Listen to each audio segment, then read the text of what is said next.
ചേട്ടാ സ്പീഡ് ഒന്നും കൂടി കൂടണം. അതിനിങ്ങനെ ഇവിടെ നിന്ന് തിന്നോണ്ടിരുന്നാ മതിയാ. വാ ബീച്ചിലോട്ട് പോവാൻ വാ. നൂല് കഴിച്ചിട്ട് പോരാ. ആ മതി. വിട്ടോ.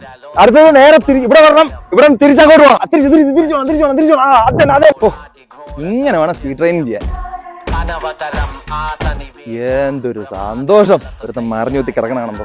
ഇങ്ങനെയൊക്കെ ചെയ്തു കഴിഞ്ഞാൽ സ്പീഡ് കൂടുന്നൊരു തോന്നലുണ്ടെങ്കിൽ ആ പ്രതീക്ഷയൊന്നും വേണ്ട. കാര്യം ലോജിക്കലി ചിന്തിച്ചു കഴിഞ്ഞാൽ നിങ്ങൾക്ക് തന്നെ മനസ്സിലാവും, സ്പീഡ് ട്രെയിനിങ് എന്ന് പറയുന്നത് ഒരു ഹൈ ഫോഴ്സ് പ്രൊഡക്ഷൻ പ്രോഗ്രാമാണ്. അതിനാദ്യം വേണ്ടത് ഒരു പ്രോപ്പർ സർഫസ് ആണ്.